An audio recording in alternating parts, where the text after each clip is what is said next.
வணக்கம். இதழ் டிஎன்டிஆர் தொலைக்காட்சி செய்திகள். இன்றைய இலங்கை இந்திய உலக செய்திகளின் முக்கிய தொகுப்பு வாசித்து வழங்குபவர் ரவிசக்தி ரவிச்சந்திரன். முதலில் இலங்கை செய்திகள். செய்திகளுக்கு அனுசரணை வழங்குவோர் இலக்கம் 2 ரியோ லூயிஸ் மிஷல் 94 ஷ்வசிலுருவாவில் அமைந்துள்ள ஷே மம்மோ.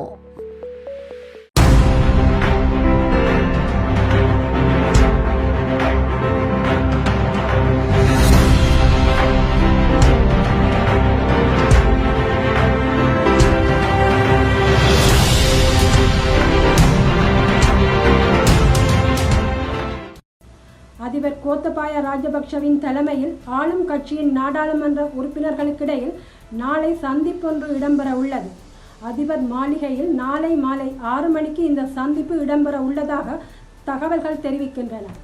அமைச்சர் உதய கம்பில பிளவுக்கு எதிராக எதிர்க்கட்சிகள் முன்வைத்துள்ள அவநம்பிக்கை பிரேரணை மீதான விவாதம் இடம்பெற உள்ள நிலையில் இந்த சந்திப்பு இடம்பெறுகின்றது.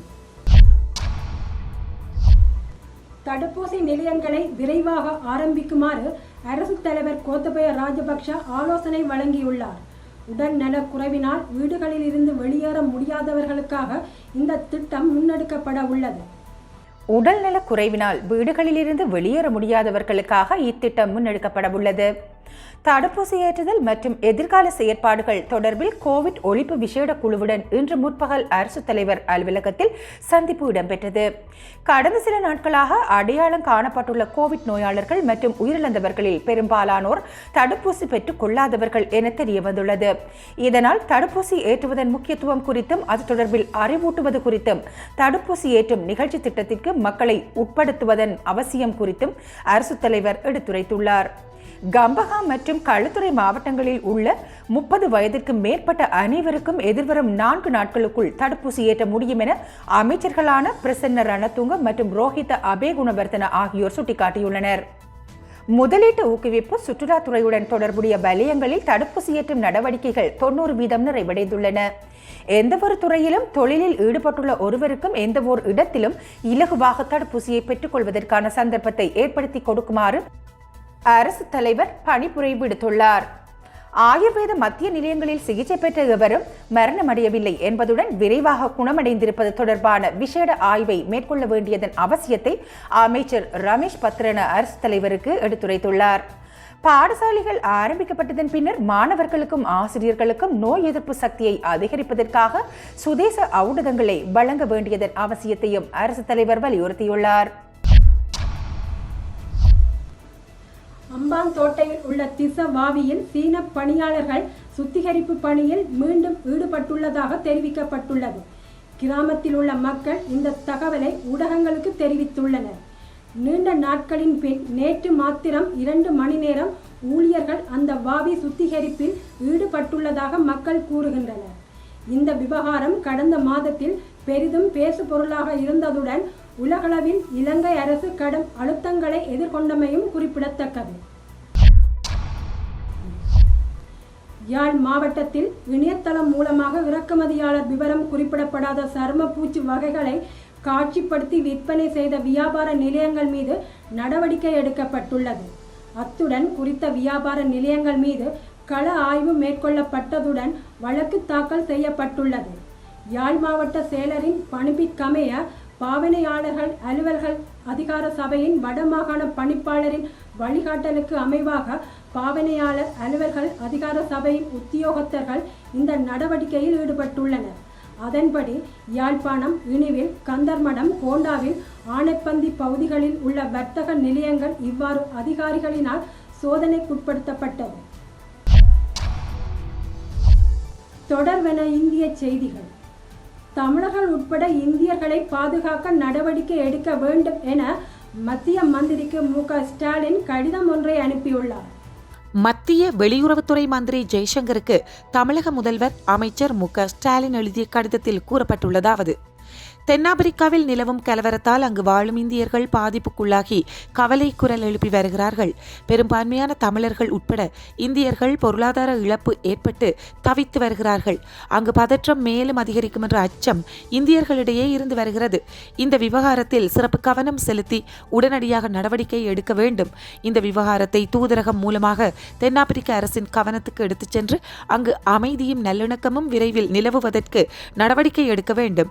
மேலும் தென்னாப்பிரிக்காவில் வசித்து வரும் தமிழர்கள் உட்பட இந்தியர்களின் உயிருக்கும் உடைமைகளுக்கும் பாதுகாப்பு அளிப்பதற்கு தேவையான கூடுதல் நடவடிக்கைகளையும் எடுக்க வேண்டும் என்று அந்த கடிதத்தில் குறிப்பிடப்பட்டுள்ளது.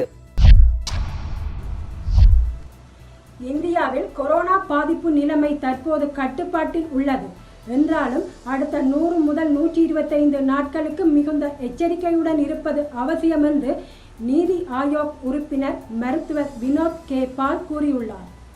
மேலும் அவர் டெல்லியில் வெள்ளிக்கிழமை அளித்த பேட்டியில் கூறும்போது, இந்தியாவில் கொரோனா தொற்றால் மக்கள் தொடர்ந்து பாதிக்கப்பட்டு வருவதால் தான் கொரோனா 3ஆம் அலை வருவது குறித்த கேள்வியும் எழுகிறது. ஒட்டுமொத்த நோய் எதிர்ப்பு திறனை நாம் இன்னும் பெறவில்லை. தடுப்பூசி திட்டத்தால் மக்களுக்கு நோய் எதிர்ப்பு திறனை மேம்படுத்தும் நடவடிக்கையை இந்தியா மேற்கொண்டு வருகிறது. அதிக பாதிப்புக்கு உள்ளாகக்கூடிய 45 வயதுக்கு மேற்பட்ட மக்கள் தொகையில் 50% பேர் முழுமையாக தடுப்பூசி பெற்றுள்ளனர். இதன் மூலம் கொரோனாவால் உயிரிழப்பவர்களின் எண்ணிக்கை குறையும். ஆனால் பிற பிரிவினரில் எச்சரிக்கை தேவை. எனவே அடுத்த 100 முதல் 125 நாட்களுக்கு மிகுந்த எச்சரிக்கையுடன் இருப்பது அவசியம். கொரோனா பாதிப்பு நிலைமை இப்போது கட்டுப்பாட்டில் உள்ளது என்றாலும் தினசரி பாதிப்பு எண்ணிக்கை வேகமாக குறைந்து வந்த நிலையில் அது தற்போது வேகம் குறைந்துள்ள இந்த நிலையும் கூட நமக்கான எச்சரிக்கையே ஆகும். கொரோனா பாதுகாப்பு நடைமுறைகளை நாம் முழுமையாக பின்பற்றினால் 3ஆம் அலை தாக்குதலை தடுக்க முடியும்.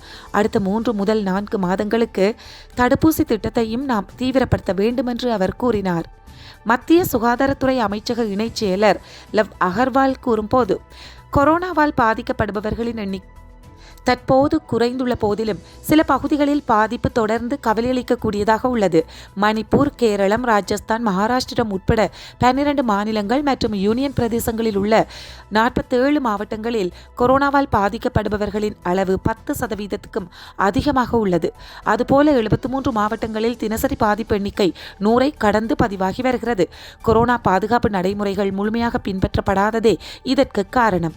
முகக்கவசம் அணிவது வெகுவாக குறைந்திருப்பதாக புள்ளி விவரங்கள் காட்டுகின்றன.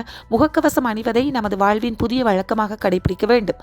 அதுபோல 2 அடி சமூக இடைவெளி மேற்கொள்வதையும் கைகளை தூய்மையாக வைத்துக் கொள்வதையும் நாம் தொடர்ந்து பின்பற்ற வேண்டும் என்று அவர் கூறினார். ஷேமாமோ அன்றாட வாழ்வின் அவசியங்கள் பல. ஆனால் அனைவரிடமும் அனைத்தும் உள்ளதா? இல்லை. உங்கள் அன்றாட வாழ்வின் உத்தியோகபூர்வ தேவைகளான photocopy, internet and scanning, internet, telephone calls, phone cards, phone accessories, money transfer and parcel service அனைத்துக்கும் ஷேமாமோ ஸ்வாசி லுர்வா பகுதியில் இலக்கம் 2 Rue Louis Michel 94 600 Choisy le Roi. ஷேமாமோ. ஷேமாமோ, உங்கள் தேவை எங்கள் சேவை.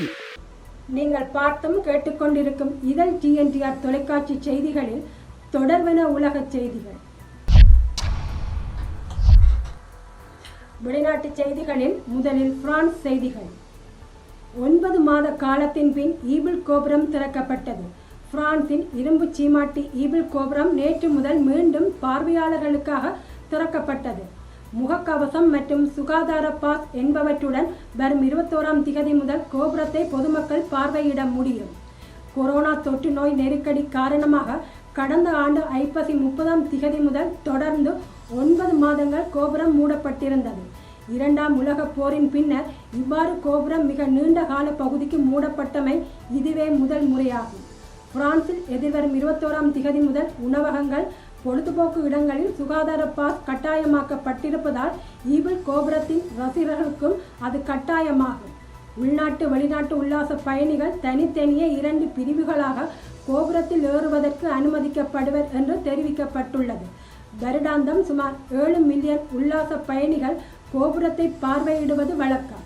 கடந்த பல மாதங்களாக அது மூடப்பட்டிருந்ததால் ஏற்பட்ட மொத்த வருமான இழப்பு 70 மில்லியன் யூரோக்கள் என்று மதிப்பிடப்பட்டுள்ளது.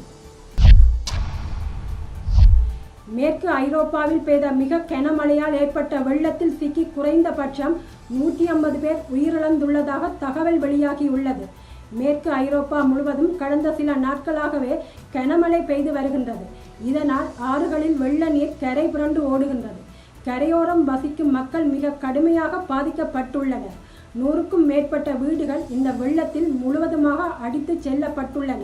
பல இடங்கள் முழுவதுமாக மழை நீரில் மூழ்கிவிட்டது. இந்த வெள்ளத்தில் சிக்கி குறைந்தபட்சம் 150 பேர் உயிரிழந்திருக்கலாம் என தகவல் வெளியாகியுள்ளது. பெருமளவான உயிரிழப்புகள் ஜெர்மனியிலேயே ஏற்பட்டுள்ளன. இந்த வெள்ளத்தில் பெல்ஜியம், நெதர்லாந்து ஆகிய நாடுகளும் பாதிக்கப்பட்டுள்ளன. என்றாலும் கூட ஜெர்மனிதான் இதில் மிக மோசமான பாதிப்பை எதிர்கொண்டுள்ளது.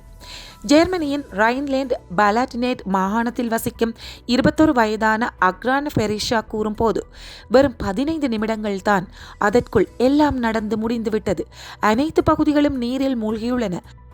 எங்கள் தொடர்மாடி கட்டடம், அலுவலகம், அண்டை வீடுகள் என அனைத்து இடங்களும் நீரில் மூழ்கியுள்ளன. வெள்ளத்தில் பலரது கார்கள் அடித்துச் செல்லப்பட்டன. பல பெரிய மரங்கள் அப்படியே வேருடன் விழுந்துள்ளன என்று தெரிவித்தார். கடந்த 20 ஆண்டுகளில் இதுபோன்ற மோசமான ஒரு வெள்ளத்தை பார்த்தது இல்லை என்று ஜெர்மனி மக்கள் கவலை தெரிவித்துள்ளனர்.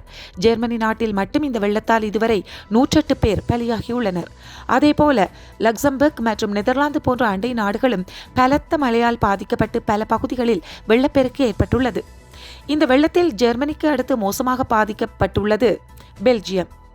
அங்கு வெள்ளத்தால் 20 பேர் இதுவரை உயிரிழந்துள்ளனர். அதேபோல அங்கு மின் இணைப்பு பாதிக்கப்பட்டுள்ளதால் சுமார் 21,000 பேர் இருளில் மூழ்கியுள்ளனர்.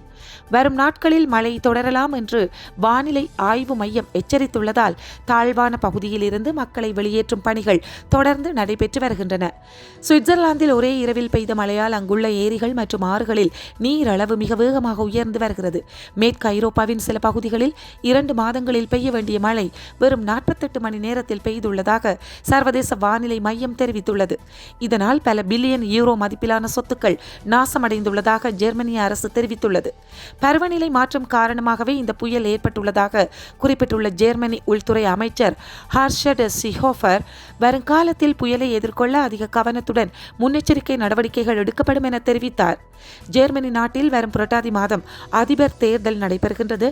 அதில் பருவநிலை மாற்றத்தை கட்டுப்படுத்த எடுக்க வேண்டிய நடவடிக்கைகள் முக்கிய பேசு பொருளாக மாறும் என்பதில் எந்தவித சந்தேகமும் இல்லை. பிரித்தானிய பிரதமர் போரிஸ் ஜான்சன் அடுத்த வாரம் கொரோனா ஊரடங்கு விதிகளை முழுமையாக நீக்க தீர்மானித்துள்ளார். இது உலகத்துக்கு ஒரு அச்சுறுத்தல் என்று விஞ்ஞானிகள் எச்சரிக்கின்றனர். கொரோனா பரவல் காரணமாக கடந்த ஒரு ஆண்டுக்கு மேலாக பிரித்தானியாவில் கடுமையான ஊரடங்கு கட்டுப்பாடுகள் பின்பற்றப்பட்டு வருகின்றன. இருப்பினும் தடுப்பூசி போடும் பணி தீவிரமாக நடைபெற்று வரும் நிலையில் இதில் பெரும்பாலான மக்கள் முதல் தடுப்பூசி போட்டுக் கொண்டுள்ளதால் இறப்பு எண்ணிக்கை இங்கு குறைந்து வருகிறது. இதன் காரணமாக வரும் திங்கட்கிழமை, அதாவது 19ஆம் திகதி முதல் இங்கிலாந்தில் கொரோனா கட்டுப்பாடு விதிகள் அனைத்தையும் பிரதமர் போரிஸ் ஜான்சன் நீக்க உள்ளார். ஆனால் இதற்கிடையில் இந்தியாவில் டெல்டா கொரோனா வைரஸ் பரவல் பிரித்தானியாவில் கடந்த சில நாட்களாக தீவிரமாக பரவி வருகிறது. கடந்த 24 மணி நேரத்தில் மட்டும் 50,000க்கும் மேற்பட்டோர் இந்த நோயால் பாதிக்கப்பட்டுள்ளனர். டெல்டா வைரஸ் தீவிரமாக பரவும் தன்மை கொண்டதால் இதனை கட்டுப்படுத்த வேண்டும் என்று உலக சுகாதார அமைப்பு எச்சரித்துள்ளது. அது மட்டுமன்றி நாம் இப்போது உலகில் கொரோனாவின் 3வது அலையில் இருக்கின்றோம். தயவு செய்து எந்த ஒரு நாடும் அவசரப்பட்டு கொரோனா கட்டுப்பாட்டு விதிகளை முழுமையாக நீக்கிவிட வேண்டாம் என்றும் கூறியுள்ளது. ஆனால் இங்கிலாந்தில் இது நீக்கப்பட உள்ளது. உலகுக்கு அச்சுறுத்தலாக மாறும் இந்த நிலை என்று விஞ்ஞானிகள் எச்சரிக்கின்றனர். ஏனெனில் பிரித்தானியா ஒரு மிகப்பெரிய போக்குவரத்து மையமாக இருக்கிறது. இங்கிருந்து வெளிவரும் யாராலும் அது எளிதில் உலகம் முழுவதும் பரவ வாய்ப்புள்ளது என்று விஞ்ஞானிகள் கலந்து கொண்ட அவசர உச்சி மாநாட்டில் கூறப்பட்டுள்ளது. பிரித்தானிய விஞ்ஞானிகள் ஏற்பாடு செய்த காணொலி உச்சி மாநாட்டில் இத்தாலி, இஸ்ரேல், தென்னாப்பிரிக்கா, நியூசிலாந்து, தாய்வான் மற்றும் ஆஸ்திரேலியாவைச் சேர்ந்த விஞ்ஞானிகள், தற்போதைய மற்றும் முந்தைய அரசாங்க ஆலோசகர்கள் என்போர் கலந்து கொண்டனர். இதில் பேசிய நியூசிலாந்து அரசாங்கத்தின் ஆலோசகர் மைக்கேல் பேக்கர், விஞ்ஞான நிபுணத்துவத்தை பொறுத்தவரையில் நாங்கள் எப்போதும் பிரித்தானியாவின் தலைமைத்துவத்தை பார்த்து கொண்டிருக்கிறோம். இது சரியானதாக இருக்காது. அடிப்படை பொது சுகாதார கொள்கைகளை கூட பின்பற்றவில்லை என்று கூறியுள்ளார். உலக சுகாதார அமைப்பின் மூத்த ஆலோசகர் பேராசிரியர் ஜோஸ் மார்டின் மோரேனோ ஏன் இப்படி ஒரு திடீர் முடிவு? உங்களிடம் நிபுணத்துவம் வாய்ந்த அறிவியலாளர்கள் இருந்தபோதும் இது ஏன் நடக்கிறது என்பதை புரிந்து கொள்ள முடியவில்லை என்று குறிப்பிட்டார். இதுபோன்று விஞ்ஞானிகள் பலரும் இது சரியான முடிவு இல்லை என்று எச்சரித்துள்ளனர். இதனால் பிரதமர் போரிஸ் ஜான்சன் தன்னுடைய முடிவை மாற்றுவாரா அல்லது சில கொரோனா கட்டுப்பாடுகளை மட்டும் தளர்த்துவாரா என்பது வரும் 19ஆம் தேதியே தெரியவரும். பிரித்தானியாவில் வெள்ளை நிற காவல் அதிகாரி கருப்பினத்தவர் ஒருவரை கண்மூடித்தனமாக தாக்கும் காணொளி காட்சி வெளியாகி பார்ப்போரை அதிர்ச்சி அடைய வைத்துள்ளது. பிரித்தானியாவின் வேல்ஸில் இருக்கும் நியூபோர்ட் பகுதியில் இருக்கும் குடியிருப்பின் பின்னால் இருக்கும் தோட்ட பகுதியில் கடந்த 9ஆம் தேதி உள்ளூர் நேரப்படி மாலை 5 மணியளவில் காவல்துறை நபர் ஒருவர் 41 வயது மதிக்கத்தக்க கருப்பினத்தவர் ஒருவரை தாக்குகின்றார். அப்போது அங்கிருக்கும் பெண்ணொருவர் இதை வீடியோவாக எடுத்துக்கொண்டே அவரை விட்டு விடுங்கள், என் குழந்தைகள் அலறுகிறார்கள், நீங்கள் பயமுறுத்துகிறீர்கள் என்று கெஞ்சுகிறார். நான் உங்கள் மீது புகார் செய்வேன், இது ஒரு அபத்தமான நடத்தை என்று கூறுகின்றார். இந்த வீடியோ இணையத்தில் பதிவிடப்பட்ட 24 மணி நேரத்திற்கு பல்லாயிரக்கணக்கான மக்கள் பார்த்து காவல்துறையினரை பலரும் கடும் விமர்சனம் செய்தனர். இதற்கு காவல்துறை தரப்பிலிருந்து விளக்கம் அளிக்கும் போது அந்த நபர் அவசர கால ஊழியர் ஒருவரை தாக்கியதன் காரணமாக சந்தேகத்தின் பேரில் காவல்துறை அவரை கைது செய்துள்ளதாக மட்டுமே கூறப்பட்டிருந்தது. அவரை தாக்கியதற்கான காரணம் என்ன என்பது கூறப்படாமல் இருந்தது. இதையடுத்து குவென்ட் காவல்துறை தலைமை கண்காணிப்பாளர் டாம் ஹார்டிங் இது குறித்து கூறுகையில், கடந்த 9ஆம் தேதி வெள்ளிக்கிழமை மாலை நியூபோர்ட் பகுதியில் 41 வயது மதிக்கத்தக்க நபர் வாகனம் ஓட்டுவதற்கு தகுதி நீக்கம் செய்யப்பட்ட போதும் அவர் வாகனத்தை ஓட்டினார். அது மட்டுமன்றி அவரின் வாகனத்திற்கு உரிய காப்பீடும் இல்லை.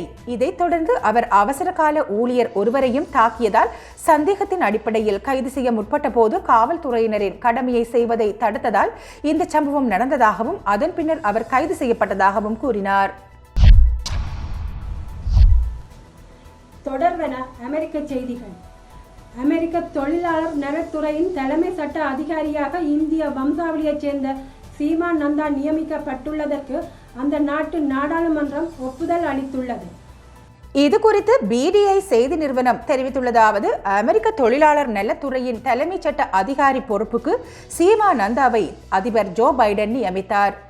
அந்த நியமனத்தின் மீதான வாக்கெடுப்பு நாடாளுமன்ற மேலவையான செனட் சபையில் நடைபெற்றது. அதில் சீமா நந்தாவின் நியமனத்துக்கு ஆதரவாக 53 வாக்குகளும் எதிராக 46 வாக்குகளும் பதிவாகின. இதையடுத்து அவரது நியமனம் சட்டபூர்வமாக உறுதி செய்யப்பட்டது.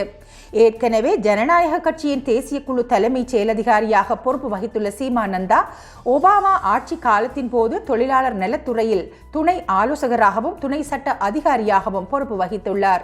முன்னதாக தொழிலாளர் மற்றும் வேலைவாய்ப்பு தொடர்பான வழக்குரைஞராக அவர் 15 ஆண்டுகள் பணியாற்றியுள்ளார். அவற்றில் பெரும்பாலானவை அரசு துறை பொறுப்புகளாகும். சீனாவின் சவால்களை சமாளிக்கவும் தென்கிழக்கு ஆசிய நாடுகளுடனான கூட்டுறவு வலுப்படுத்தவும் ஈகிள் சட்டத்திற்கு அமெரிக்க நாடாளுமன்றம் ஒப்புதல் அளித்துள்ளது.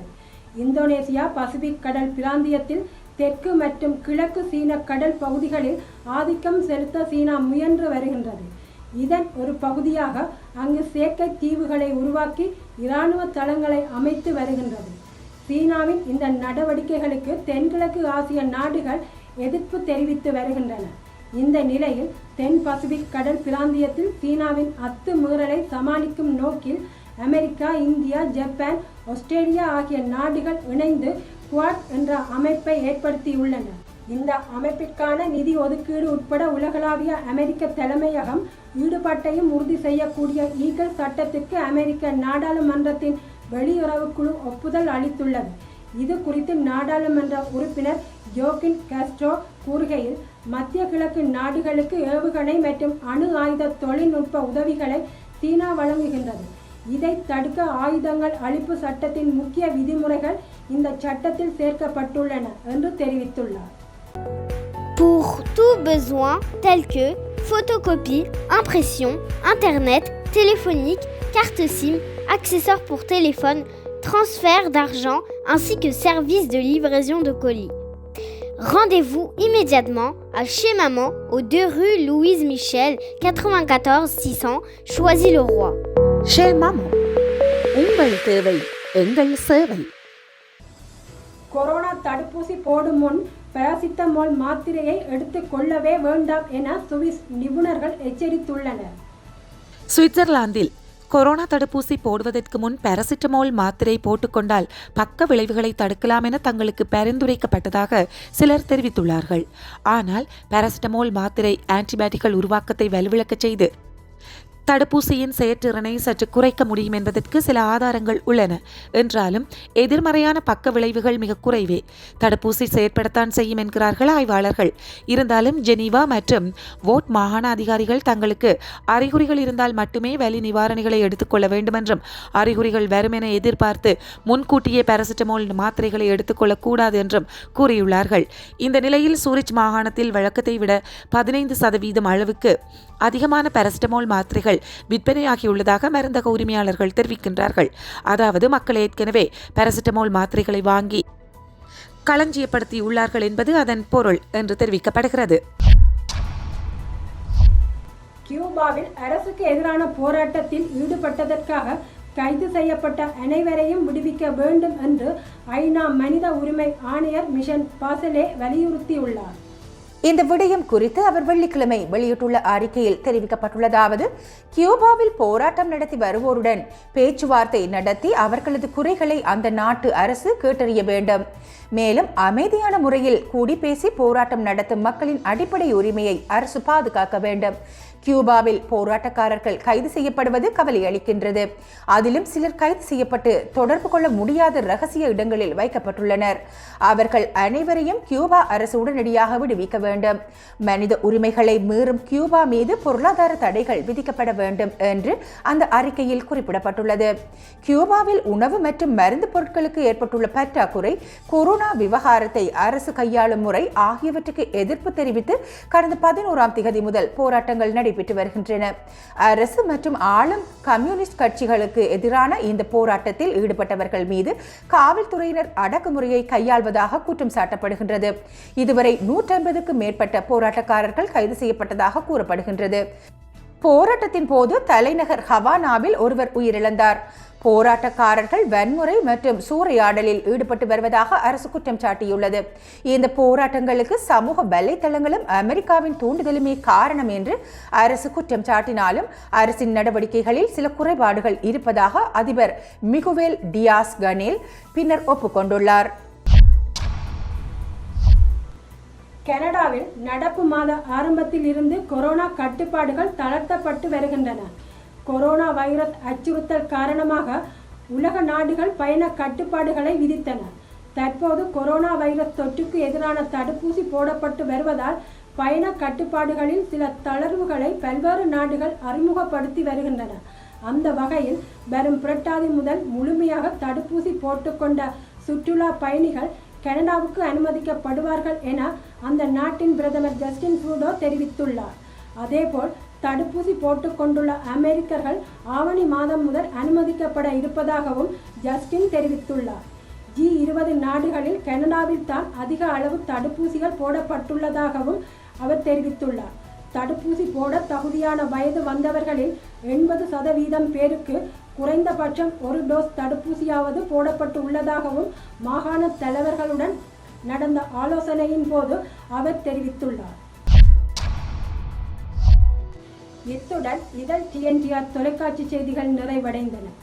செய்தி சேகரிப்பில் உதவிய குமாரதாசன் கார்த்திகேசு மற்றும் வாசிப்பில் உதவிய அனுஷியா ஆனந்தரூபன், ஜெயதர்சினி சிவசங்கர் ஆகியோருடன் நன்றி கூறி விடைபெற்றுக் கொள்வது ரவிசக்தி ரவிச்சந்திரன். நன்றி, வணக்கம்.